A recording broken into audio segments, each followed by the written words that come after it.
नमस्कार, मेरा नाम नवनीत मुकेश कुमार शर्मा है। हम एसआई के लिए बारे में पढ़ रहे थे। एसआई की इस नई सीरीज में हम एसआई 2021 और एसआई 2025 के सिलेबस का विश्लेषण भी किया था। तब हमने ये पाया था कि एक नया टॉपिक ऐड हुआ है, जो कि है नए आपराधिक कानूनों के बारे में। नए आपराधिक कानून जो 1 जुलाई 2024 को 3 नए आपराधिक कानून ऐड हुए थे। इसमें भारतीय न्याय संहिता, भारतीय साक्ष्य अधिनियम, भारतीय नागरिक सुरक्षा अधिनियम वर्णित है।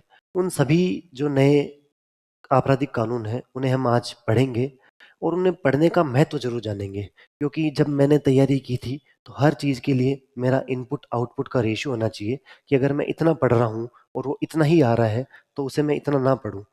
जब भी कोई नया सिलेबस में टॉपिक ऐड होता है, तो ये आरपीएससी का फेवरेट टॉपिक हो जाता है और प्रोबेबिलिटी बढ़ जाती है कि इससे 1 या 2 प्रश्न पूछे जाएँ।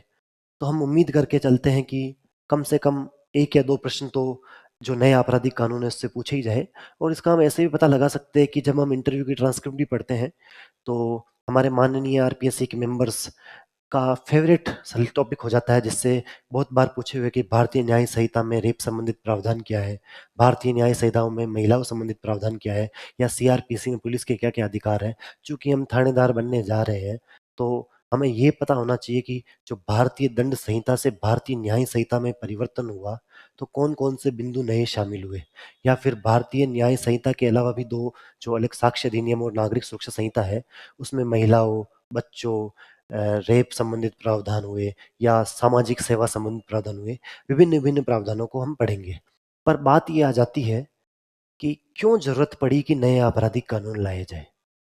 वही जो बातें हैं कि 1860 के आसपास भारतीय न्याय संहिता, जिसे पहले भारतीय दंड संहिता कहा जाता था, आईपीसी, इंडियन पिनल कोड, उसे लाया गया था। वो अंग्रेजों के समय की थी, तो उसमें अंग्रेजों के समय के प्रावधान थे, जैसे राजद्रोह। हम अभी राजद्रोह पढ़ेंगे तब पता लगाएंगे कि गांधी जी को भी सेक्शन 124 ए के तहत जेल भेजा गया था। राजद्रोह के तहत 6 साल की सजा हुई थी। बाल गंगाधर तिलक के बारे में पढ़ते हैं तो बाल गंगाधर तिलक के बारे में पाते हैं कि 1897 में बाल गंगाधर तिलक को भी जेल में भेजा गया था। जेल का नाम भी आपको पता है, मॉडर्न हिस्ट्री में पढ़ते ही है। तो राजद्रोह संबंधित जो कानून बनाए गए थे, वो ब्रिटिशर्स ने इसलिए बनाए थे ताकि वह अच्छे शासन कर सके। पर आज के समय में जहाँ पर हम विकसित भारत की राह देख रहे हैं, और जब हम संप्रभु नेशन है, तो ये राजद्रोह संबंधित प्रावधानों की कोई जगह बनती नहीं है। साथ ही 1860 में जब इलेक्ट्रॉनिक और कम्युनिकेशन के साधन नहीं थे, लेकिन आज 2023, 24, 25 के दौर में या आगे के दौर में इलेक्ट्रॉनिक कम्युनिकेशन के साधन आएंगे, मतलब साइबर फ्रॉड बढ़ेंगे। अगर साइबर फ्रॉड बढ़ेंगे, तो हमें इन मामलों पर भी दंड की प्रावधान निर्धारित करने चाहिए। इसके अलावा जब हम देखें, तो आपने हम सभी निर्भया, जो भयावह हत्याकांड हुआ था, उससे सभी परिचित है। तो निर्भया जो हत्याकांड, सॉरी गलत बोल गया, निर्भया रेप केस जो हुआ था, उससे हम सभी परिचित हैं। जब निर्भया रेप केस संबंधित 2013 में सुप्रीम कोर्ट के द्वारा भी कुछ निर्देश दिए गए, तो हमें भारतीय न्याय संहिता और सीआरपीसी दोनों में परिवर्तन करने की जरूरत महसूस हुई। जब दोनों में हमें परिवर्तन करने की जरूरत महसूस हुई, तो लगातार कोर्ट के द्वारा या विधानसभा में या फिर लोकसभा में कुछ बिल्स पास होते, उन बिल पास होते तो लगातार अमेंडमेंट होते रहे।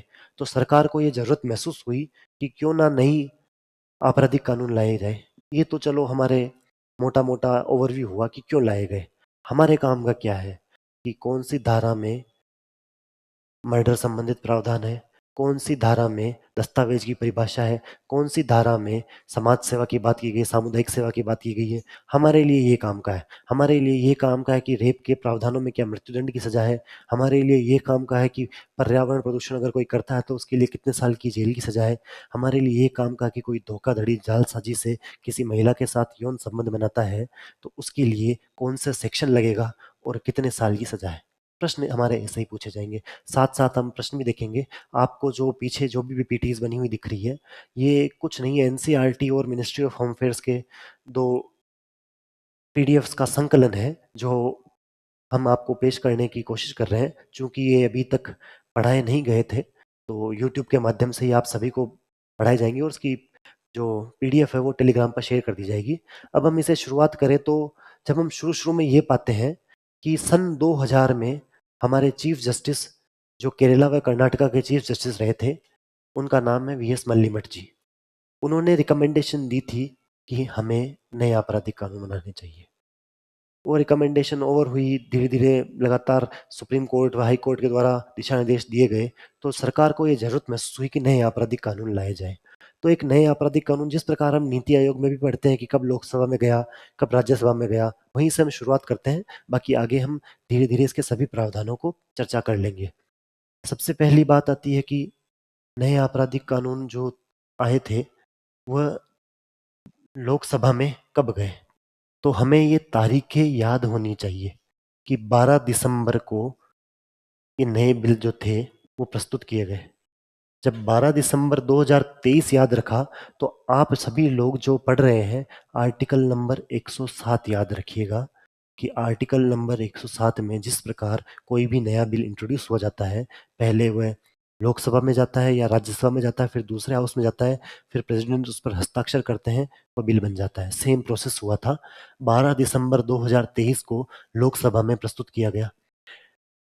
8 दिन के बाद ठीक 20 तारीख को लोकसभा से ये बिल पारित हो गया। हमने जब आर्टिकल 107 देखा है, तो हम ये पढ़ते हैं कि लोकसभा या राज्यसभा के बाद दूसरे हाउस में जाता है। अगले ही दिन 12 तारीख को लोकसभा में लाया गया, 20 तारीख को लोकसभा से पारित हो गया और 21 तारीख को राज्यसभा में पारित हो गया। और 4 ही दिन में, मात्र 4 दिन में प्रेसिडेंट महोदया ने इस पर हस्ताक्षर कर दिए। तो 25 तारीख को ये अधिनियमित हुआ और 1 जुलाई 2024 को ये लागू हो गया। अभी हमने सिर्फ कुछ बातें ही देखी है। एक 12 तारीख को लोकसभा में लाया गया, एक 20 तारीख को लोकसभा से पारित हुआ, 21 तारीख को राज्यसभा में लाया से पारित हुआ और 25 तारीख को राष्ट्रपति ने साइन कर दिए। मतलब जब आपको पूछ लेंगे कि नए कानून, नए आपराधिक कानूनों को कब अधिनियमित किया गया, तो 25 दिसंबर 2023 को अधिनियमित किया गया। एनसीईआरटी में ये का ये क्वेश्चन 2 बार पूछा हुआ है पीछे वाले क्वेश्चंस में, उन पर भी हम चर्चा करेंगे। इसके अलावा 1 जुलाई 2024 को हमारे तीनों नए आपराधिक कानून लागू हुए। हमने अभी तक कुछ बातें ही देखी है, एक बार उन्हें देख लेते हैं कि सन 2000 की बात मैंने शुरू में की थी, हालांकि पीपीटी पे तो नहीं दिखाया, पर अब देख लेंगे कि वीएस मल्लीमठ समिति ने एक रिकमेंडेशन दी थी कि नए आपराधिक कानून लाए जाएं। चूंकि ये ब्रिटिश कालीन कानून है, तो सन 2000 याद रखना है। उसके उपरांत हमें याद रखना है 12 दिसंबर 12 दिसंबर 2023 को यह पारित हुआ। 12 दिसंबर 2023 को लोकसभा में लाया गया। 20 दिसंबर 2023 को लोकसभा से पारित हो गया। 21 दिसंबर 2023 को राज्यसभा से पारित हो गया। 25 तारीख को राष्ट्रपति महोदया ने हस्ताक्षर कर कर इसे अधिनियमित कर दिया और 1 जुलाई 2024 को ये लागू हो गए।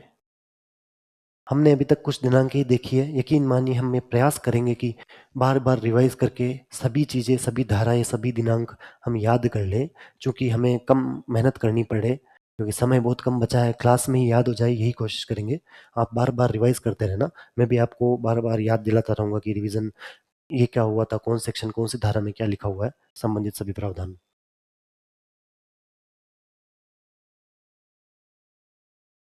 हमने एक बात की थी कि सन 2000 में जस्टिस वीएस मल्लीमठ, मुख्य न्यायाधीश न्यायमूर्ति वीएस मल्लीमठ के आधुनिक सामाजिक और तकनीकी परिवर्तनों को ध्यान में रखते हुए उन्हें एक सिफारिश दी थी कि क्यों ना हमारे जो पुराने आपराधिक कानून हैं उन्हें बदला जाए। पूछ लेंगे, हमसे सवाल पूछ लिया जाएगा कि कौन से न्यायमूर्ति ने ये सुझाव दिया था कि आपराधिक कानूनों में परिवर्तन किया जाए। ऑप्शन 4 आ जाएंगे कि अभी जो हमारे चीफ जस्टिस का नाम आ जाएगा, पुराने वालों का नाम आ जाएगा। तो हमें याद होना चाहिए कि न्यायमूर्ति वीएस मल्लीमठ जो मुख्य न्यायाधीश न्यायमूर्ति रहे थे कर्नाटका के और केरल सरकार के, उन्होंने एक रिकमेंडेशन दी थी कि क्यों ना इन सुझाव दिया था कि क्यों ना हम आपराधिक कानूनों में परिवर्तन करें, क्योंकि समय लगातार बदल रहा है। 21 सदी में है, जहाँ पर इंटरनेट आ चुका है, फ़ोन्स आ चुके हैं, साइबर फ्रॉड बढ़ रहे हैं, महिलाओं के खिलाफ रेप संबंधित बातें बढ़ रही है। आजकल हथियारों का भी चेंज हो गया, तो हमारे जो आंदोलन हो रहे हैं वो हिंसक बन जाते हैं कभी भी। तो सभी प्रकार के चीज़ों को रखने के लिए आईपीसी की जगह भारतीय न्याय संहिता के लिए इन्होंने रिकमेंड किया।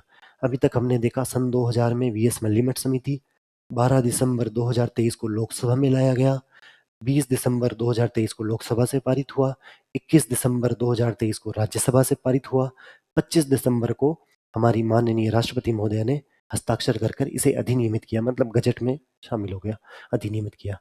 और फिर हम इसमें 1 जुलाई 2024 को ये लागू हो गया। अभी हमारी यही काम की बातें थी। एनसीईआरटी में कुछ इंट्रोडक्शन दे रखा है जो हम क्लास के बाद आएंगे ताकि हम समझ सके कि ये लैंग्वेज क्या कहना चाहती है। अभी पर्यावरण संबंधित बातें हैं, लेकिन पर्यावरण संबंधित चीजें हम पढ़ लेंगे तो हमें आसानी होगी कि हम ये सारी समझ सके। एक छोटी सी बात है कि जब हम नए आपराधिक कानून पढ़ रहे हैं, भारतीय न्याय संहिता शुरू करने वाले हैं, तो हमें पता तो हो कि हमारे पहले कौन कौन से कानून थे। तो हमारे पहले 3 कानून हुआ करते थे। एक था भारतीय दंड संहिता, आईपीसी, इंडियन पिनल कोड, एक था सीआरपीसी, एक था भारतीय साक्ष्य अधिनियम या इंडियन एविडेंस एक्ट। तीनों के हमें साल भी पता होने चाहिए।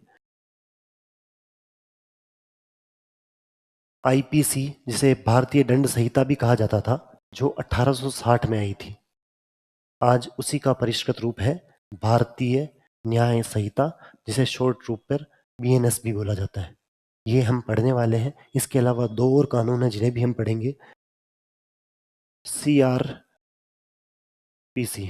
सीआरपीसी को पारित 1973 में आया था और आज इसका नाम बदल कर दिया गया भारतीय नागरिक सुरक्षा संहिता। एक और बचा है जिसे भारतीय साक्ष्य अधिनियम नाम से ही या फिर इंडियन एविडेंस एक्ट नाम से ही जाना जाता था। ये आया था 1872 में, जिसे आज भी भारतीय साक्ष्य अधिनियम के नाम से ही जाना जाता है। ये शॉर्ट फॉर्म है। अभी हम पीछे जो लिखे हुए टेक्स्ट है उसमें और देखेंगे, पर ये सन याद होने चाहिए कि 1973, 1872, मतलब 1872 में हम 101 साल जोड़ दे तो सीआरपीसी आ जाएगी। 1860 तो हम बार बार हटेंगे तो याद हो ही जाएगा। एक 1872 और एक 1973, 2 ही साल याद करने हैं कि पुराने आपराधिक कानून कब आए थे। बस वही बात है कि भारतीय दंड संहिता 1860 तथा भारतीय न्याय संहिता बीएनएस से प्रतिस्थापित किया गया। दंड प्रक्रिया संहिता 1973 को भारतीय नागरिक सुरक्षा संहिता बीएनएसएस से प्रतिस्थापित किया गया। भारतीय साक्ष्य अधिनियम 1872 को भारतीय साक्ष्य अधिनियम से प्रतिस्थापित किया गया। यही हमने ये बात देखी है कि आईपीसी, भारतीय दंड संहिता को जो 1860 में लाई गई थी, उसे भारतीय न्याय संहिता बनाकर हमने नया परिष्कृत रूप दे दिया है। सीआरपीसी जो हमारी थी, क्रिमिनल प्रोसीजर कोड जिसे कहा जाता था, दंड संहिता जो 1973 की थी, उसमें हमने परिवर्तन करते हुए भारतीय नागरिक सुरक्षा संहिता ले आए। एक इंडियन एविडेंस एक्ट या भारतीय साक्ष्य अधिनियम कहिए, जो 1872 में आया था, उसमें भी हमने परिवर्तन करके भारतीय साक्ष्य अधिनियम बना दिया। तो ये सभी परिवर्तनों को ध्यान रखिएगा। अभी तक हमने 4-5 काम की बातें देखी है। सन 2000 में वीएस मल्लीमठ समिति, जो कर्नाटका व केरला के मुख्य न्यायाधीश थे, उन्होंने एक रिकमेंडेशन दी थी। 12 तारीख, 20 तारीख, 21 तारीख, 25 तारीख, 1 जुलाई, 1860, 1973, 1872, यही फैक्ट हमने पढ़े हैं। उम्मीद होगी कि आपको याद हो गए होंगे। अभी हम क्लास में ही 5-6 बार रिवाइज कर लेंगे तो और थोड़ा और क्रिस्टल क्लियरिटी आएगी। ये वही लाइन लिखी हुई है कि बीएनएस बी 25 दिसंबर 2023 को अधिनियमित किया गया।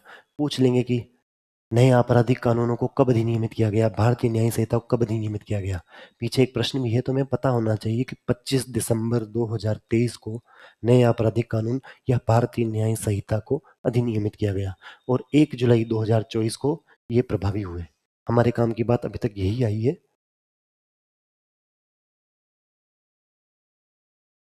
अब हम जब देखते हैं कि किसी भी चीज़ में अंदर जानने से पहले हमें ये पता होना चाहिए कि इसका ओवरव्यू क्या है। जैसे हम कोई किताब देखते हैं तो सबसे पहले ये पता लगाते हैं कि इसमें चैप्टर कितने हैं, या हम जब संविधान भी पढ़ते हैं तो हम ये देखते हैं कि 12 अनुसूची है, कितने भाग है, कितने संविधान है, कितने संविधान के अनुच्छेद है, कितने संविधान संशोधन है, वो सभी बातें हम पता लगाते हैं।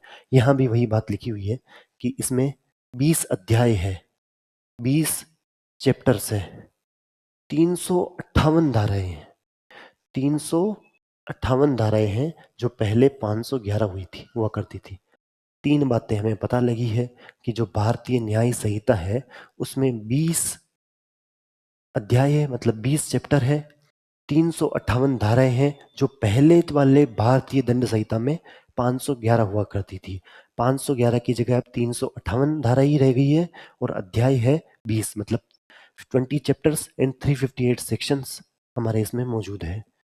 इसके अलावा जब हम बात करें कि क्यों भारतीय न्याय संहिता को लाया गया, तब कहते हैं कि सब कुछ सरलीकरण करने के लिए और अलग अलग जगह जो चीजें लिखी हुई थी उनको सभी को एक जगह संगठित करने के लिए भारतीय न्याय संहिता लाई गई।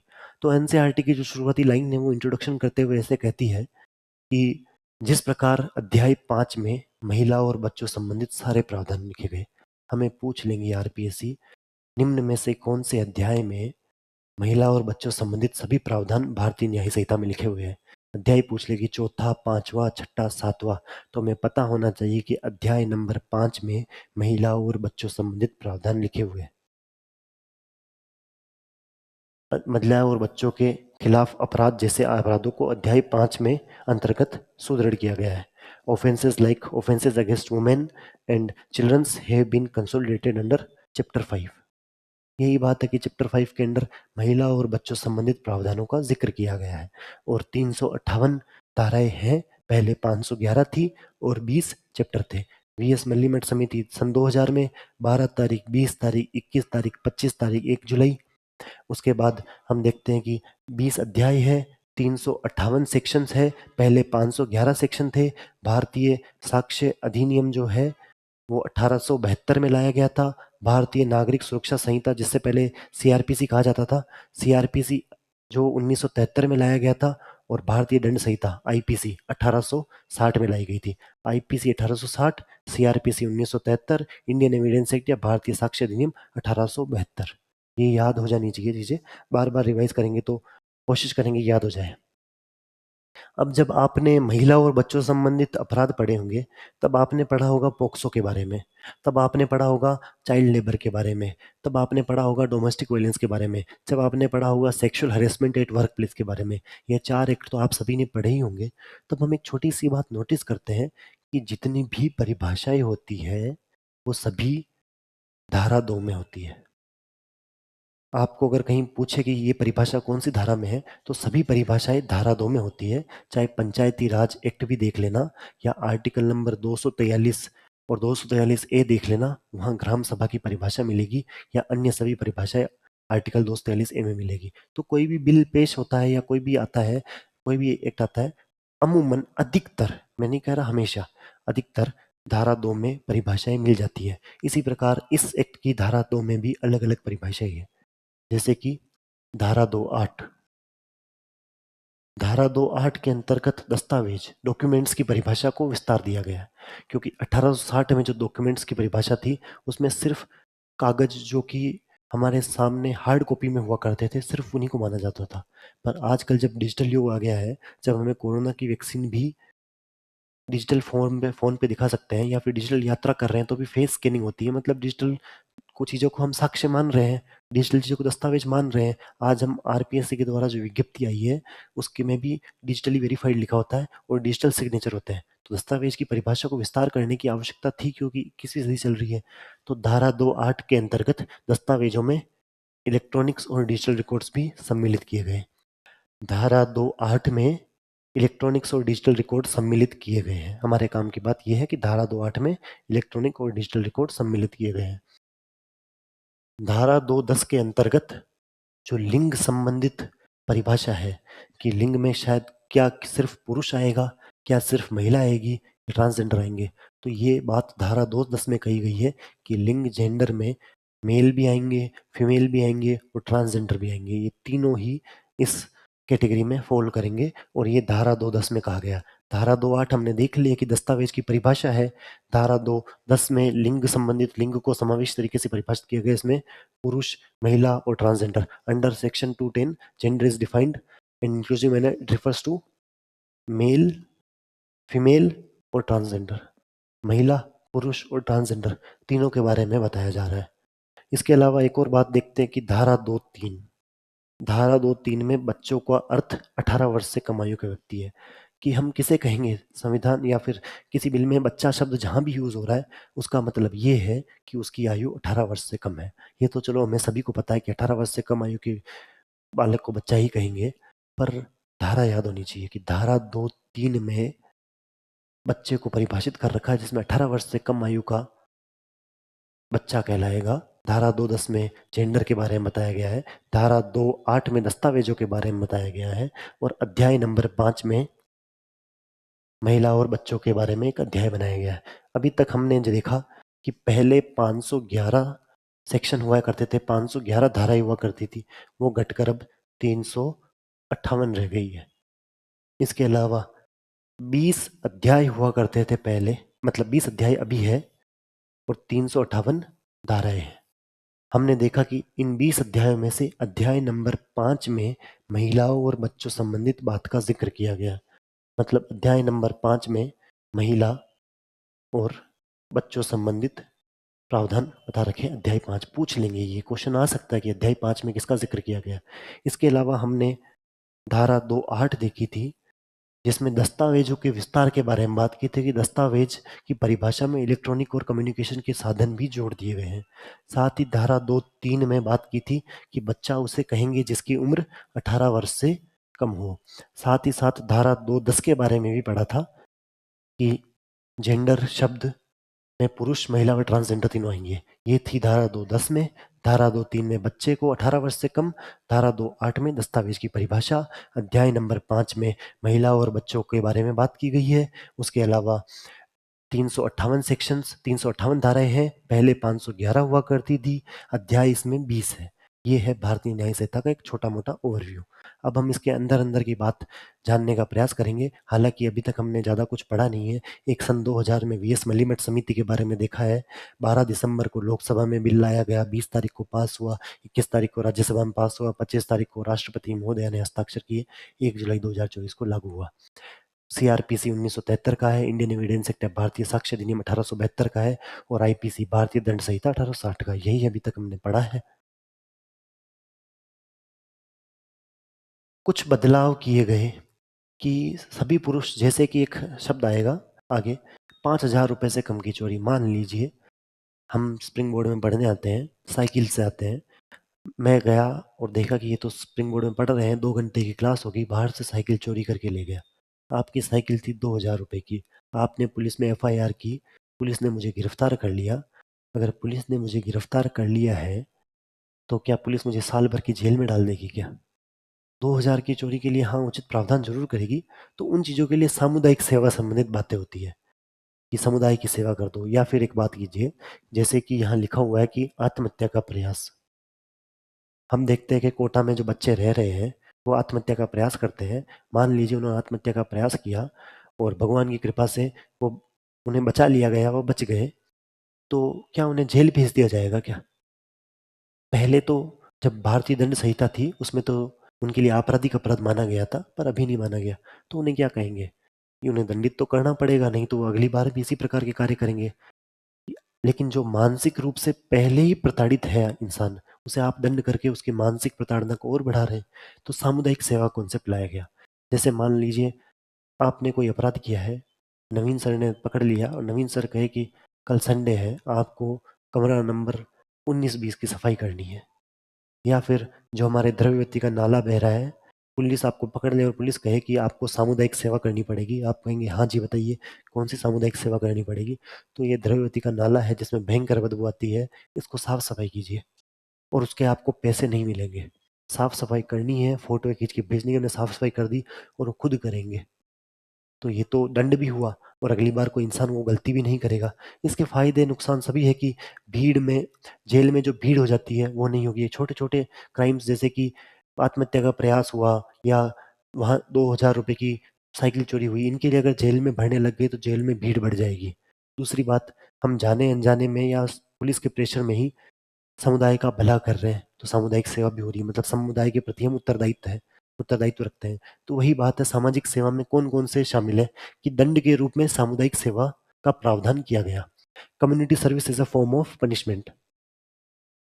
इस प्रकार का कोई भी प्रावधान पहले आईपीसी में नहीं था। इस प्रावधान को इसी बार लाया गया है।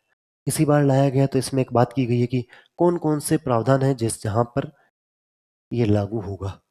सामुदायिक सेवा संबंधित बातें हैं कि समुदाय की सेवा करनी पड़ेगी, आपको कोई दंड नहीं दिया जाएगा, जुर्माना नहीं दिया जाएगा, आपको समुदाय की सेवा करनी है। तो ये बात आती है उद्घोषणा के जवाब में उपस्थित न होना। उद्घोषणा के जवाब में उपस्थित न होना मतलब ये होता है कि कोर्ट ने आपको बुलाया है कि फलानी-फलानी तारीख को आपको उपस्थित होना है और आप उपस्थित ना हो, या किसी अधिकारी ने आपको समन दिया है, समन मतलब कोर्ट आधिकारिक पत्र दिया है कि आपको इस तारीख को यहाँ उपस्थित होना है और आप उसकी अवहेलना करते हैं तो सामुदायिक सेवा करनी पड़ेगी। इसके अलावा आत्महत्या का प्रयास जो हमने पहले ही डिस्कस कर लिया। नशे की धुत में व्यक्तियों द्वारा सार्वजनिक कदाचार। अक्सर हम नशे में आ जाते हैं और नशे की धुत में होकर समाज के जो लोग हैं उनको परेशान करते हैं या फिर अलग-अलग अन्य चीज़ें करते हैं। तो नशे की धुत में हम सार्वजनिक कदाचार जो कर लेते हैं, public misconduct by intoxicated individuals, इनके लिए भी सामुदायिक सेवा, क्योंकि ये नशे में थे। नशे में होना और नशे में करना, नशा करना कोई अपराध नहीं है, पर नशा करके अगर आप समुदाय के किसी भी वर्ग को ठेस पहुंचाते हैं या हानि पहुंचाते हैं, चाहे आर्थिक हो, चाहे सामाजिक हो, चाहे किसी तरह से हो, तो उसके लिए सामुदायिक सेवा का प्रावधान है। मानहानि, मानहानि संबंधित चीजों के लिए भी सामुदायिक सेवा का प्रावधान है। तो इन सभी बातों के लिए सामुदायिक सेवा है। अभी सामुदायिक सेवा के लिए हमने 4 कारण देखे हैं। वो चारों कारण हमें याद होने चाहिए। मेरे साथ-साथ दोहराने का प्रयास करना, उद्घोषणा के खिलाफ जवाब न देना या उपस्थित न होना, आत्महत्या का प्रयास, मानहानि और नशे की धुत में व्यक्तियों द्वारा सार्वजनिक कदाचार, ये 4 कारण हैं। 4 कौन-कौन से? उद्घोषणा वाले में उपस्थित न होना, नशे की धुत में कदाचार, आत्महत्या का प्रयास और मानहानि। चारों चीज़ें याद होनी चाहिए। आरपीएससी पूछ लेगी कि भारतीय न्याय संहिता में निम्न में से किस में सामुदायिक सेवा का प्रावधान है? पहला ऑप्शन आ जाएगा मानहानि, दूसरा ऑप्शन आ जाएगा कदाचार, दूसरा ऑप्शन आ जाएगा आत्महत्या का प्रयास, तीसरा ऑप्शन आ जाएगा उद्घोषणा के जवाब में उपस्थित न होना और चौथा आ जाएगा राजद्रोह। तो हमें पता होना चाहिए कि किस-किस में सामुदायिक सेवा का प्रावधान है। तो ये हमें जानकारी होगी, चारों बिंदु हमें याद होने चाहिए। याद हम कर लेंगे, अगर लगातार रिवीजन करते जाएँगे तो ये चीज़ भी हमें याद हो ही जाएगी। राजद्रोह संबंधित बात हमने पहले भी की कि जब आप मॉडर्न हिस्ट्री पढ़ते हैं तब हमें पढ़ाया जाता है कि 124 ए के तहत गांधी जी को गिरफ्तार किया गया था और 6 साल की जेल हुई थी। 1897 में जब बाल गंगाधर तिलक ने अपने अखबार में कुछ लिखा था, तब भी उन्हें मांडले नामक जेल में भेजा गया था। तो राजद्रोह संबंधित चीज़ क्या है? राजद्रोह लाया क्यों गया? इसके पीछे कारण ये है कि जब ब्रिटिश सरकार किसी को भी दबाना चाहती थी, तो दबाई कैसे? तो ये आईपीसी में ये चीज़ लाई गई कि 1860 के बाद जब ये प्रावधान लागू हुए थे, तो उस किसी भी आदमी को दबाया राजद्रोह के तहत जा सकता है, जिसका सेक्शन था 124 ए, धारा 124 ए, जो आपने मॉडर्न हिस्ट्री में भी पढ़ी होगी। भारतीय दंड संहिता की धारा 124 ए में कहा गया कि जो कोई भी व्यक्ति भारत सरकार के प्रति, ये शब्द याद रखना, कौन से शब्द हैं? भारत सरकार के प्रति घृणा, अवमानना, असंतोष लाने वाले शब्दों का उपयोग करता है। कौन-कौन से? घृणा, अवमानना, असंतोष। चाहे वह मौखिक हो, बोलकर कहा जाए, चाहे वह लिखित हो, अखबार में छपवा दे, चाहे वह संकेत हो या दृश्य चित्रों के माध्यम से हो। जैसे आजकल हम देखते हैं कि राजस्थान पत्रिका या दैनिक भास्कर में चित्र आते हैं कि ट्रंप को बड़ा सा ऐसा बना रखा है, या फिर कुछ मजाकिया चित्र होते हैं जिससे भी घृणा, अवमानना या असंतोष हो, तो वो सभी राजद्रोह के दायरे में आते हैं। सेक्शन 124 ए में लिखा हुआ है इंडियन पिनल कोड के पुराने वाले कानून के, कि जो कोई भी व्यक्ति स्पोकन, रिटन और थ्रू साइंस और विजुअल रिप्रेजेंटेशन कहीं हेट्रेड उत्पन्न करता है, कंटेम्प्ट उत्पन्न करता है और डिससेटिस्फेक्शन उत्पन्न करता है, तो वो सेडिशन संबंधित प्रावधानों में आएगा, मतलब राजद्रोह संबंधित प्रावधानों में आएगा। ये सीधी-सीधी बात लिखी है कि इसके लिए आजीवन कारावास या 3 वर्ष तक के कारावास और जुर्माने या सिर्फ से दंडित किया जाता था। पहले इसमें प्रावधान थे कि या तो आपको आजीवन कारावास दे दिया जाएगा या 3 वर्ष तक का कारावास दे दिया जाएगा। गांधी जी को 6 वर्ष का कारावास दिया गया था, उससे दंडित किया जाएगा। राजद्रोह जिस ब्रिटिश शासन के दौरान एक कठोर कानून के रूप में देखा जाता था, इसका इस्तेमाल स्वतंत्रता का, जो भी हमारे लीडर्स थे, जो कहते थे कि भारत को स्वतंत्र होना चाहिए, तो ब्रिटिश के बारे में कुछ 2-3 बातें कह दी, तो उन्हें राजद्रोह के चक्कर में अरेस्ट कर लिया जाता था। तो ये काला कानून था जिसे परिवर्तन करना बहुत ज़रूरी था। तो आपसे पूछे क्या राजद्रोह संबंधित शब्द का उपयोग भारतीय न्याय संहिता में भी है क्या? तो हमारा जवाब होना चाहिए नहीं। कथन में आ जाएगा, किसी प्रकार से ABCD 4 ऑप्शन होंगे उसमें पूछ लिया जाएगा। तो पहले धारा 124A थी, जिसमें लिखा हुआ था कि भारत सरकार, जो पुरानी वाली भारत सरकार है, उसके खिलाफ घृणा हो, अवमानना हो, असंतोष हो, या फिर वो चाहे मौखिक हो, लिखित हो, दृश्य चित्रणों द्वारा हो, संकेत के माध्यम से हो, किसी भी प्रकार से हो, अगर अवमानना करते हैं तो वह राजद्रोह माना जाएगा, जिसके लिए आजीवन कारावास या 3 वर्ष की सजा का प्रावधान उस समय था। अभी इसमें कुछ परिवर्तन लाया गया। इसमें यह परिवर्तन आया कि धारा 124A की जगह अब हमने लिख दी है भारतीय न्याय संहिता में धारा 152। धारा 124A की जगह धारा 152, ये राजद्रोह में अब नई धारा आ गई है। इसके अलावा हम जब वहाँ घृणा अवमानना संबंधी शब्द थे, उन्हें हमने सभी को हटा दिया है।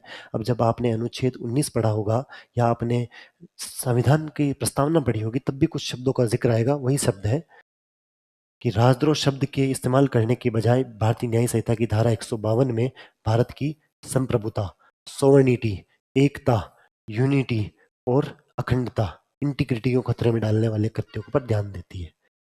तो जो पहले राजद्रोह था, उसकी भाषा शैली बदली, राजद्रोह नाम का शब्द हटा दिया। अब ये शब्द रखा कि भारत की संप्रभुता, एकता और अखंडता को खतरे में डालने वाले सभी कृत्य धारा 152 में आएंगे, जबकि पहले धारा 124A में राजद्रोह था। एनसीईआरटी में 3 केसेस का जिक्र और कर रखा है जहां पर राजद्रोह के लिए किसी को जेल भेजा गया या संबंधित प्रावधान है, जिसमें पहला 1891 में आता है, जब कलकत्ता उच्च न्यायालय में क्वीन एम्प्रेस बनाम जोगिंदर चंद्र बोस वाद था, जहां ब्रिटिश सरकार की नीति की आलोचना प्रकाशित करने के लिए व्यक्तियों पर मुकदमा चलाया गया था।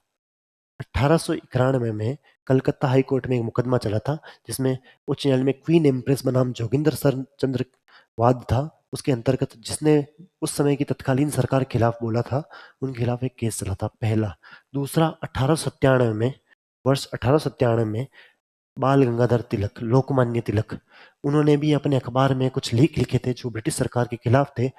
वह हमारे लिए तो आज़ादी दिलाने के कार्य कर रहे थे, पर ब्रिटिश सरकार के लिए घृणा, अवमानना, असंतोष दिलाने वाले कार्य थे जो लिखित थे। तो उन्हें राजद्रोह संबंधित जेल भेजी गई बाल गंगाधर तिलक को 1897 में। उसके अलावा गांधी जी को यंग इंडिया में खबर प्रकाशित करने के लिए 1922 में राजद्रोह के अंतर्गत 6 साल की जेल हुई। अखबार का नाम है यंग इंडिया, साल है 1922। अभी तक हमने राजद्रोह में ये चीज देखी है कि पहले धारा 124A हुआ करती थी, जिसमें भारत सरकार के खिलाफ घृणा, अवमानना या असंतोष फैलाने वाले कारण, चाहे वह मौखिक हो, लिखित हो, दृश्य चित्रणों द्वारा हो, चाहे संकेतों के द्वारा हो, किसी भी प्रकार का कोई कार्य किया जाता है तो उसे राजद्रोह माना जाता था, जो धारा 124A में था। ये इसलिए लाया गया ताकि ब्रिटिश सरकार जो स्वतंत्रता संग्राम में जो आंदोलनकारी है उन्हें दबा सके।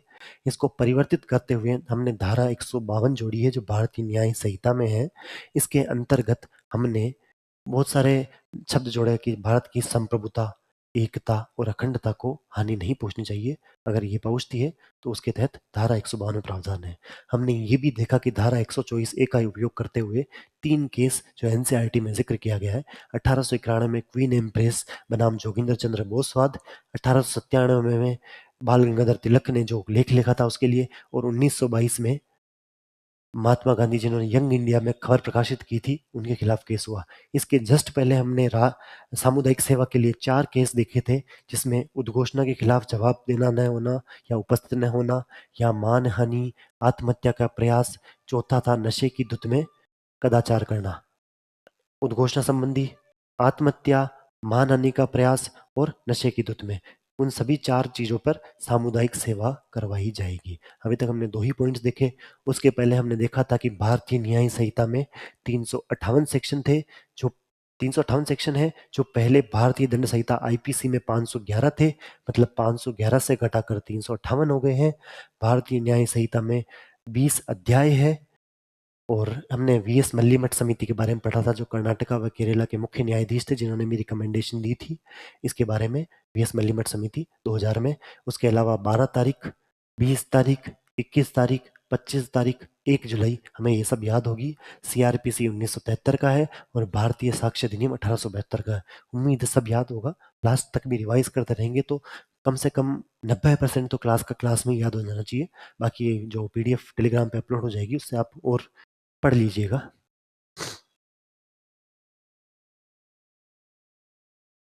भारतीय न्याय संहिता के राजद्रोह संबंधित हमने प्रावधान देख लिए हैं। अब आगे देखें तो इलेक्ट्रॉनिक माध्यम से अपराध। अब हम जब देखते हैं कि साइबर क्राइम बहुत सारे बढ़ गए हैं, कोई विदेशी देश में रहकर हमारे लिए साइबर फ्रॉड करता है। आप तो टेलीग्राम सभी चलाते हैं, तो टेलीग्राम पे भी नीचे लिखा आता है कि पैसे कमाए गरीब लड़के जो 2-4 हज़ार रुपए इन्वेस्ट करके पैसे कमाए। ऐसे बहुत सारे साइबर फ्रॉड आपके साथ भी हुए होंगे या आपके चित परिचित व्यक्तियों के साथ भी हुए होंगे, जहाँ 2-4 हज़ार रुपए के लालच में आकर हम ढेर सारे रुपए गवा देते हैं, या फिर अन्य अन्य प्रकार के खूब सारे साइबर फ्रॉड आजकल चल रहे हैं। तो भारतीय दंड संहिता या आईपीसी में इस संबंधित कोई भी प्रावधान नहीं थे। इसे हमें लाना पड़ा, इसलिए भारतीय न्याय संहिता में इसके संबंधित प्रावधानों को लाया गया।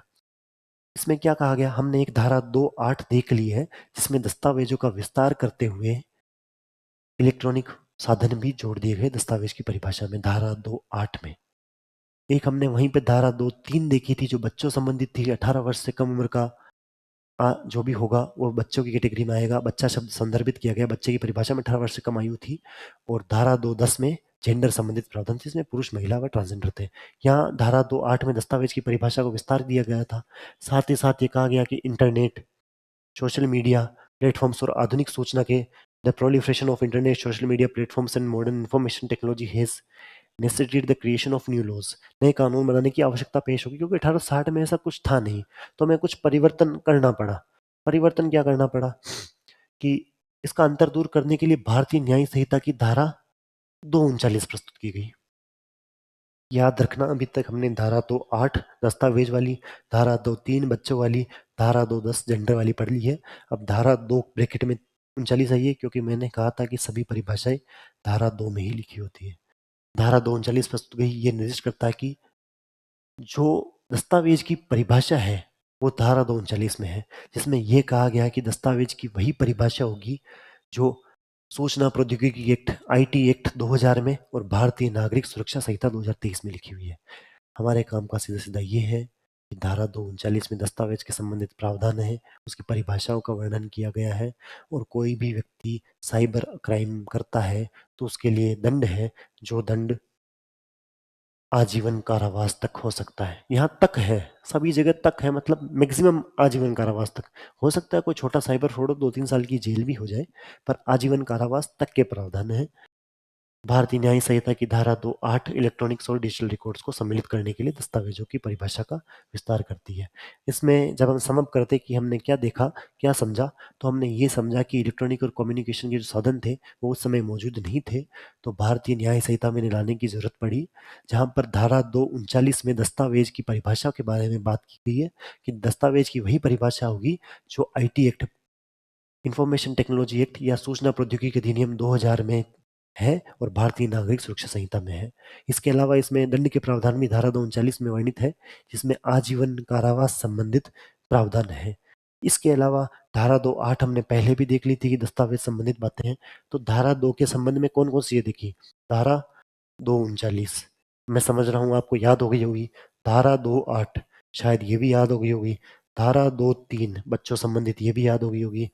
धारा 2(10) शायद इसे भी थोड़े बहुत याद कर पाए होंगे कि जेंडर संबंधित प्रावधान है, और सभी धाराएं इस हिसाब से कवर हो गई। एक अध्याय 5 जरूर रह गया था कि अध्याय 5 में किसका वर्णन है।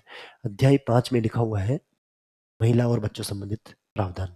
ये हमने अभी तक जो भी पढ़ा उसको रिवाइज कर चुके हैं, साथ साथ आगे भी इसी तरह चलते रहेंगे।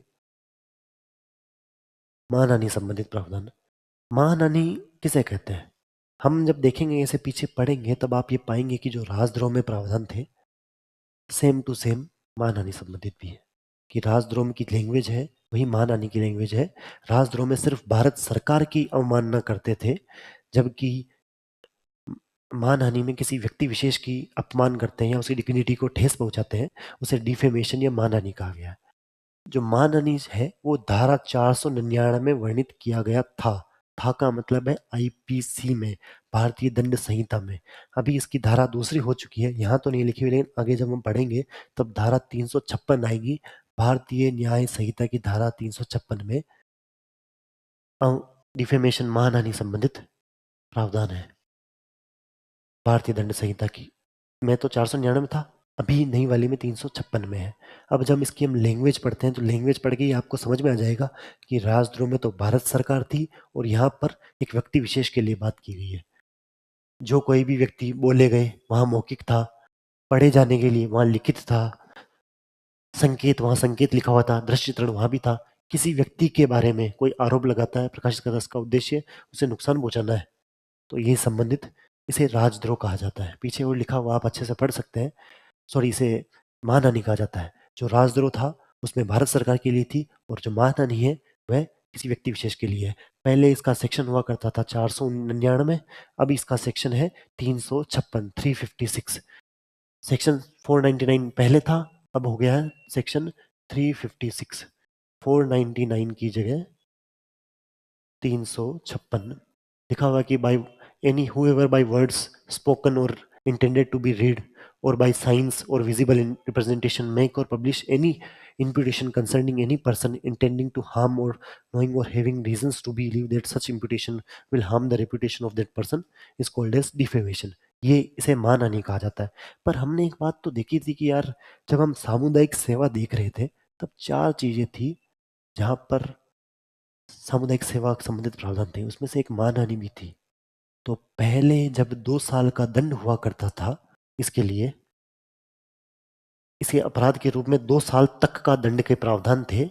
मानहानि में धारा 499 2 साल तक के दंड के प्रावधान थे। आज भी 2 साल तक के दंड का प्रावधान तो है ही, पर उसमें सामुदायिक सेवा भी जोड़ दी गई है कि किसी ने उतने मान की हानि नहीं की कि उसे जेल भेजा जाए, पर उसे सामुदायिक सेवा करवाई जाए ताकि अगली बार वह ये कार्य ना करे जिस भी प्रकार का मानहानि का कार्य किया है। इसलिए भारतीय न्याय संहिता में 2 वर्ष तक का कारावास रखा है, साथ ही साथ जुर्माना रखा है और सामुदायिक सेवा का विकल्प भी सम्मिलित है। तो जब हमने महान संबंधित प्रावधान देखे तो हमने कुछ दो बातें देखी है कि धारा 499 का जिक्र हुआ है। इसके अलावा धारा नई धारा है जो 356 है, पुरानी धारा 499 है जिसमें वही बातें हैं जो राजद्रोह में थी, उसी प्रकार की कुछ बातें हैं। साथ ही साथ इसमें यह भी कहा गया है कि भारत 2 साल का कारावास था, अब 2 साल का कारावास जुर्माना ये दोनों भी सम्मिलित है। साथ ही साथ सामुदायिक सेवा का प्रावधान भी इसके अंतर्गत सम्मिलित है।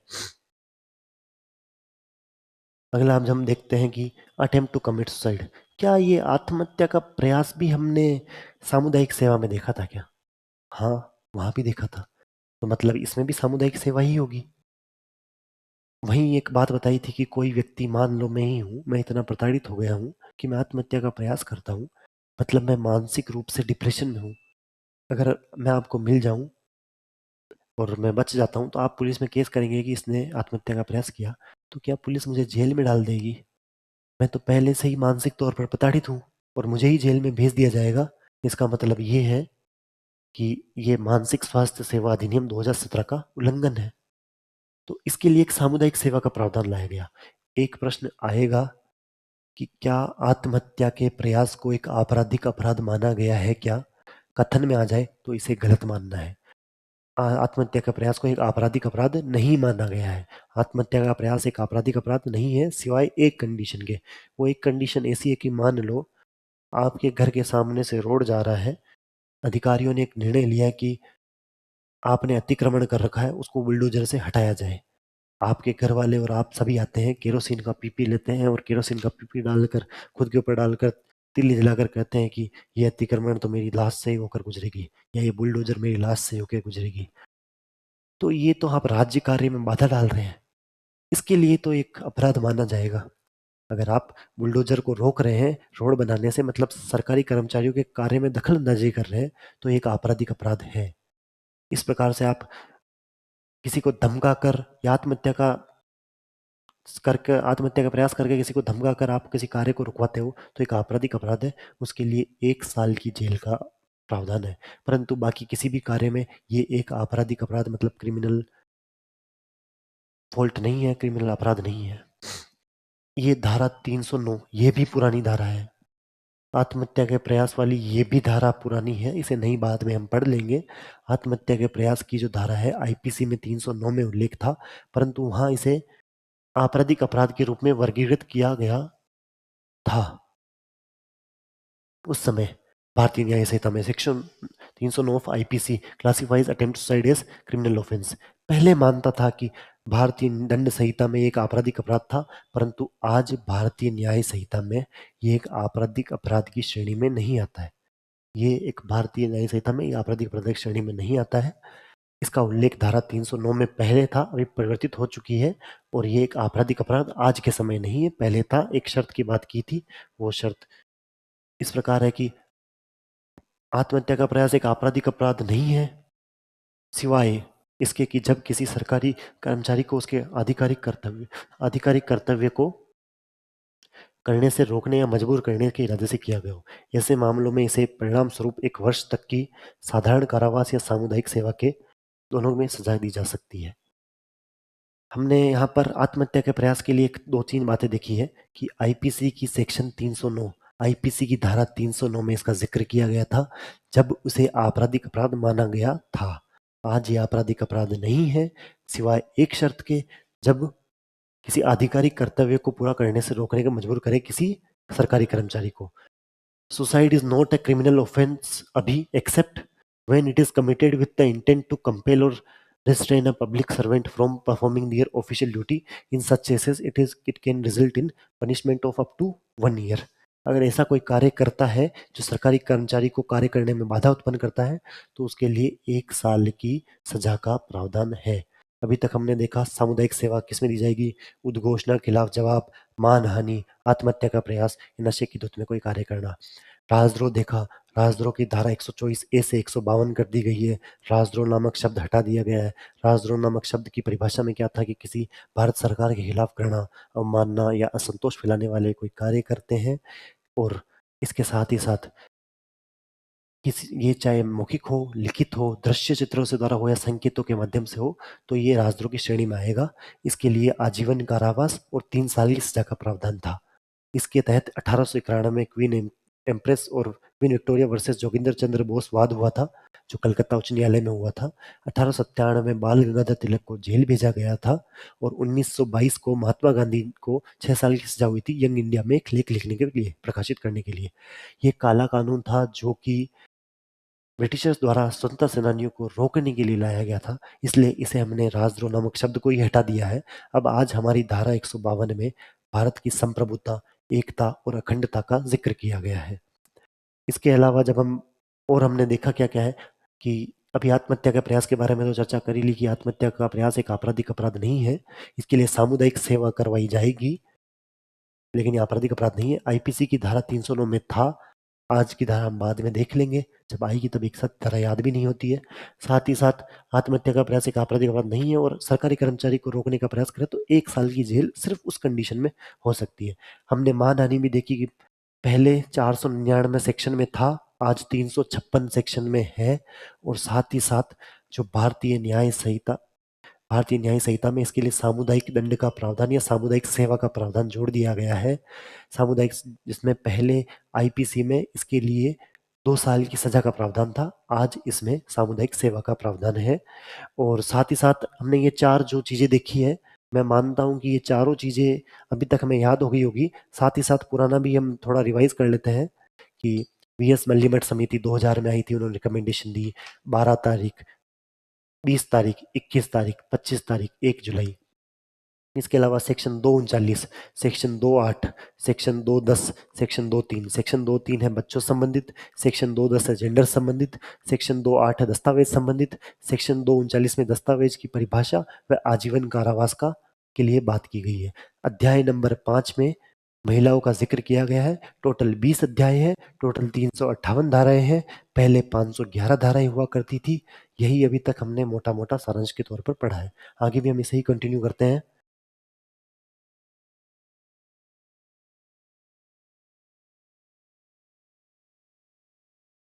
मॉब लिंचिंग, भीड़ द्वारा हत्या। अक्सर हम देखते हैं कि गांव में ऐसा होता है कि अगर किसी व्यक्ति ने देखते हैं कि गांव में एक्सीडेंट हो जाता है, कोई बाहर का आदमी होता है जिसने कार से किसी का एक्सीडेंट कर दिया हो, तो गुस्साई जो भीड़ होती है वो सामुदायिक न्याय देने से निकलती है। क्या करते हैं, जो व्यक्ति ने एक्सीडेंट किया और गांव के किसी बच्चे या किसी की मृत्यु हो गई, अनजाने में ही हुई होगी शायद, कोई जान जानबूझकर तो ऐसा कृत्य या ऐसा कार्य क्यों करेगा? तो सामुदायिक न्याय की आड़ में हम क्या करते हैं, उस आदमी को पकड़ते हैं, बड़ा सा पीपले का पेड़ होता है गाँव में, उसको रस्सी से बांधते हैं, फिर मारते हैं। फिर पुलिस को तो बाद में बताएँगे, पहले अपन खुद ही सामुदायिक न्याय देने निकलते हैं। तो इसी बीच उसकी मृत्यु हो जाती है। इतना मारते हैं कि उसकी मृत्यु हो जाती है। या बांग्लादेश तो हम सभी देख ही रहे हैं कि बांग्लादेश में जिंदा जलाया जा रहा है, इतना मारा जा रहा है कि उसकी मृत्यु हो गई, हाथ तोड़ा जा रहा है। ये सभी प्रताड़ना संबंधित सभी कार्य किए जा रहे हैं। ये सभी मॉब लिंचिंग है। और ये इतने बुरे कृत्य हैं कि भारत सरकार ने जब भारतीय न्याय संहिता बनाई तो इसके लिए मृत्यु दंड का प्रावधान दिया गया। मतलब खून के बदले खून, अगर आपने किसी को मारा है तो आपको मृत्यु दंड का प्रावधान लगेगा। पेड़ के द्वारा हत्या की गई है तो उसके लिए मृत्यु दंड का प्रावधान है। बांग्लादेश में क्यों नहीं है मुझे पता नहीं कि बांग्लादेश की सरकार क्या कर रही है। चाहे कोई सा भी धर्म हो, चाहे कोई सी भी जाति हो, चाहे कोई सा भी लिंग हो, चाहे कोई सी भी नस्ल हो, हमारे भारत में तो कभी ऐसा होता नहीं है। तभी कहा जाता है कि भारत विविधताओं का देश है, जहाँ सभी धर्मों का सम्मान किया जाता है, जहाँ सभी नस्लों का सम्मान किया जाता है, सब जहाँ महिला पुरुष बराबर हैं, जहाँ महिलाओं को भी उतना ही सम्मान दिया जाता है जहाँ इतना पुरुषों को है। हालांकि कुछ कमियां जगह जगह दिखती है, पर इस प्रकार के कृत्य तो कम से कम हमारे यहाँ नहीं हुआ करते हैं। और आलोचना भी करनी चाहिए, हर जगह की आलोचना करनी चाहिए। हालांकि खैर बात यहाँ मॉब लिंचिंग की है कि सामुदायिक न्याय की आड़ में, कम्युनिटी जस्टिस की आड़ में एक किसी व्यक्ति को कथित अपराध के लिए सजा के तौर पर कानूनी प्रक्रिया को दरकिनार किए बिना, पुलिस को फोन बाद में किया जाता है, पहले ही उसकी पिटाई की जाती है, उससे उसकी मृत्यु हो जाती है। भारतीय न्याय संहिता में मॉब लिंचिंग के प्रावधान को सम्मिलित केस में मृत्युदंड का प्रावधान है। अभी हमने पहला केस देखा जहाँ मृत्युदंड का प्रावधान है। आगे हम बहुत सारे देखेंगे, तो हमें याद रखना कि मृत्युदंड भी किस किस में मैं पूछूंगा। मॉब लिंचिंग में सिर्फ हमने इतना देखा है कि खून के बदले खून, मतलब इसका दंड है मृत्युदंड। एक ही बात याद रखनी कि खून के बदले खून। माइनर, छोटी छोटी बच्चियां या अवयस्कों से बलात्कार संबंधित बातें हैं। जो आईपीसी, पुरानी वाली आईपीसी, उसकी धारा 376 में है। नई धारा वापस देखेंगे, मैं बता रहा हूँ, लास्ट में हम एक साथ संकलन करेंगे, तब नई धाराओं को भी पढ़ लेंगे। पर आईपीसी की धारा 376 में कहा गया था कि अवयस्कों से बलात्कार, मतलब छोटी बच्ची जो 18 साल की भी नहीं हुई है, बच्ची या बच्चा, उसके साथ अगर बलात्कार किया जाता है, जो पोक्सो में भी वर्णित है, जो आपने पढ़ लिया होगा, उसके लिए प्रावधान धारा 376 में था, जिसके लिए कम से कम 10 साल की सजा दी जाती थी। और ऐसे बर्बर कृत्य के लिए तो भारत सरकार ने मृत्यु दंड का प्रावधान दिया है कि कोई अवयस्क है जिसकी उम्र 18 साल भी नहीं हुई है, उसके साथ अगर आप ऐसा घिनौना कार्य करेंगे तो मृत्यु दंड दिया जाएगा, और दिया जाना भी चाहिए। इसके लिए अधिकतम सजा बढ़ाकर मृत्यु दंड कर दी गई है। गृह मंत्रालय की रिपोर्ट के अनुसार कुछ कुछ बातें हैं। रेप ऑफ माइनर्स, अवयस्कों से बलात्कार, जिसे पहले धारा 376 में बताया गया था, तब कम से कम 10 साल की सजा थी। आज इसकी सजा की लिमिट बढ़ाकर मृत्युदंड तक कर दी गई है। अवयस्कों से बलात्कार, इसके जस्ट पहले हमने देखा था मॉब लिंचिंग, उसमें भी मृत्युदंड था। अवयस्कों से बलात्कार जो 376 में है, इसके लिए भी मृत्युदंड है। चलो आईपीसी के हमने 3 सेक्शन देखे, भारतीय न्याय संहिता नहीं, भारतीय दंड संहिता के। धारा 499 मानहानि की है। धारा 309 आत्महत्या के प्रयास की है। धारा 376 अवयस्कों से बलात्कार संबंधित है। तो हमने ये तीनों धाराएं देख ली है। तीनों धाराएं मैं मानता हूं कि हमें याद भी होगी। और अवयस्कों से बलात्कार के लिए आज के दिन में मृत्युदंड का प्रावधान है।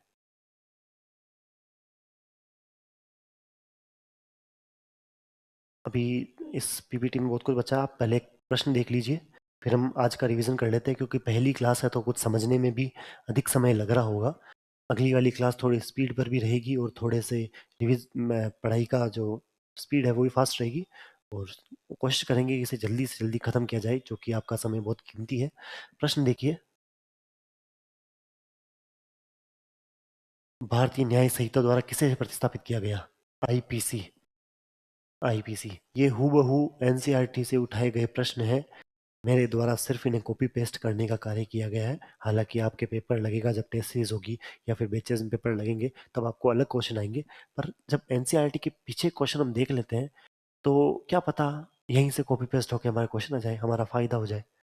तो इस लिहाज से ये प्रश्न पीछे वाले एनसीईआरटी के देखने चाहिए। भारतीय न्याय संहिता को कब अधिनियमित किया गया? ये मैंने बोला था कि 25 दिसंबर वाला क्वेश्चन आएगा। भारतीय न्याय संहिता को 25 दिसंबर 2023 को अधिनियमित किया गया। साथ ही साथ आईपीसी का मसौदा किसने तैयार किया, ये हम आगे पढ़ेंगे। हालांकि आपने मॉडर्न हिस्ट्री में नाम पढ़ा होगा कि थॉमस बेबिंगटन मकौले, जो प्रथम विधि आयोग के अध्यक्ष थे। इनके साथ तीन लोग और थे, नीलोड, एंडरसन और मेलेट। ये आगे पढ़ लेंगे, कल या परसों तक पढ़ लेंगे।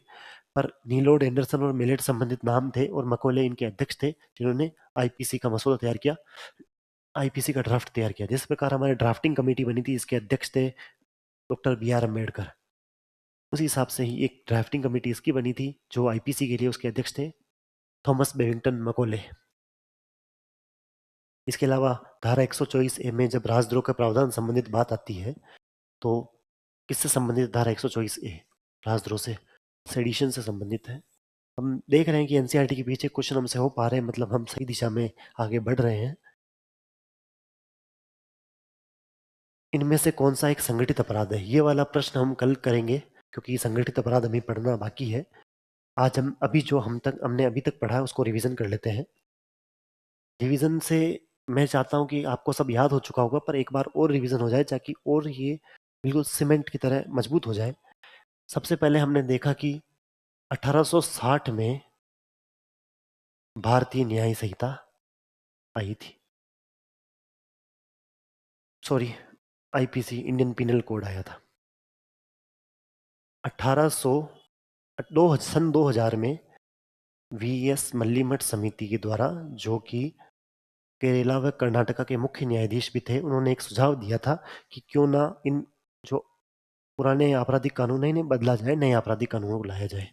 सन 12 दिसंबर 2023 को लोकसभा में लाया गया। 20 दिसंबर को पारित हुआ। 21 दिसंबर को राज्यसभा से पारित हुआ। 25 तारीख को अधिनियमित किया गया और 1 जुलाई को लागू हो गया। हमने इसके अध्यक्ष के बारे में एक प्रश्न में देख लिया कि थॉमस बेबिंगटन मकौले इसके अध्यक्ष थे। साथ ही साथ हमने बहुत सारी अन्य चीजें भी देखी है कि धारा 239, जो कि दस्तावेज की परिभाषा वही होगी जो भारत इंफॉर्मेशन टेक्नोलॉजी एक्ट 2000 में होगी। साथ ही साथ धारा 2.3 बच्चों की परिभाषा को परिभाषित करती है। धारा 2.8 में दस्तावेज की परिभाषाओं के बारे में जिक्र किया गया है। धारा 2.10 में जेंडर की परिभाषा के बारे में बात की गई है। इसके अलावा आईपीसी में मैं समझता हूँ, पूछता हूँ मैं आप सवाल ऑनलाइन माध्यम में, फिर भी जवाब देने का प्रयास करना कि भारतीय न्याय संहिता में कितने धाराएं थी? 358 धाराएं थी। पहले आईपीसी में कितनी धाराएं थी? 511 धाराएं थी। भारतीय न्याय संहिता में कितने अध्याय है? 20 अध्याय है। संबंधित सभी चीजें हमें याद होनी चाहिए। अध्याय नंबर 5 में क्या है? महिला और बच्चों संबंधित प्रावधान है। धारा 239 में क्या है? दस्तावेज की परिभाषा है या आजीवन कारावास संबंधित प्रावधान भी है। इसके अलावा धारा 2.8 में क्या है? दस्तावेज की परिभाषा को विस्तृत किया गया। धारा 2.3 में क्या है कि बच्चा वो होगा जिसकी उम्र 18 वर्ष से कम होगी। धारा 2.10 में क्या है कि जेंडर में महिला, पुरुष और ट्रांसजेंडर तीनों सम्मिलित होंगे। इसके अलावा हमने सामुदायिक सेवा के संबंधित बातें भी देखी थी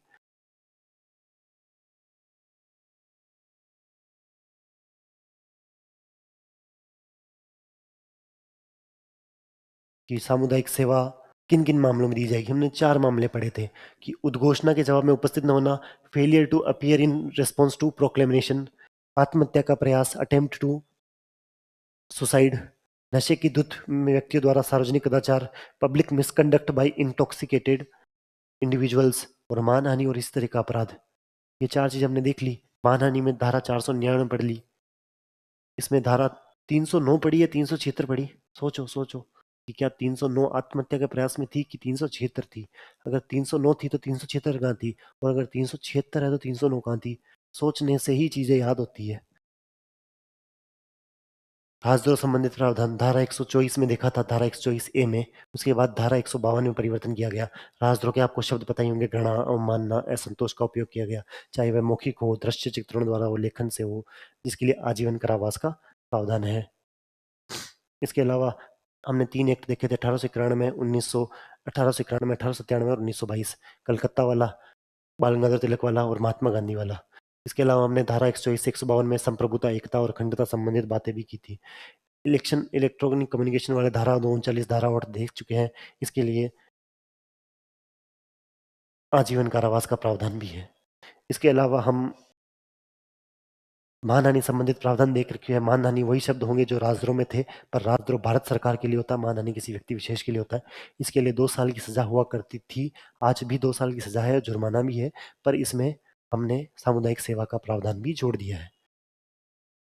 इसके अलावा आत्महत्या के प्रयास में देखा कि क्या आत्महत्या का प्रयास एक आपराधिक अपराध है क्या? नहीं है।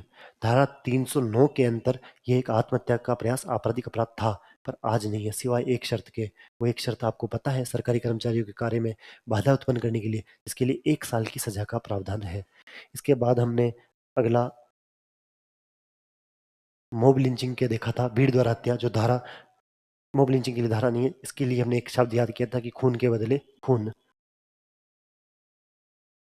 इसके बाद हमने अवयस्कों से बलात्कार संबंधित प्रावधान देखे थे, जो धारा 376 में है, जिसके लिए भी अधिकतम सजा बढ़ाकर मृत्युदंड कर दी गई है। पहले ये 10 साल की सजा हुआ करती थी, 10 साल, कम से कम 10 साल की सजा हुआ करती थी, अब मृत्युदंड कर दिया गया है। अब ये आतंकवाद संबंधित और बहुत सारी धाराएं हैं जिन्हें हम कल पढ़ेंगे। आज मैं समझता हूँ जितना भी हमने पढ़ा है वो आपको याद हो जाएगा। जब हम कल क्लास लें उससे पहले आप कोशिश करना कि जो पीछे जो सभी चीज़ें थी उन्हें याद कर ले अच्छे तरीके से। कल आएंगे तो पहले रिवीजन करेंगे, फिर अगले की चीज़ों की शुरुआत करेंगे, ताकि जो आपके ये 1 या 2 क्वेश्चन या 2 से भी अधिक क्वेश्चन आ जाए तो भगवान मालिक है, ये हमारे सही हो सके, इसके लिए ही प्रयास है। धन्यवाद। उम्मीद है जो भी आपको कोई डाउट हो वो वीडियो कमेंट में सेक्शन में लिख लेना। मैं कल जब क्लास लगूंगा तो उसको बारे में चर्चा कर लेंगे। धन्यवाद।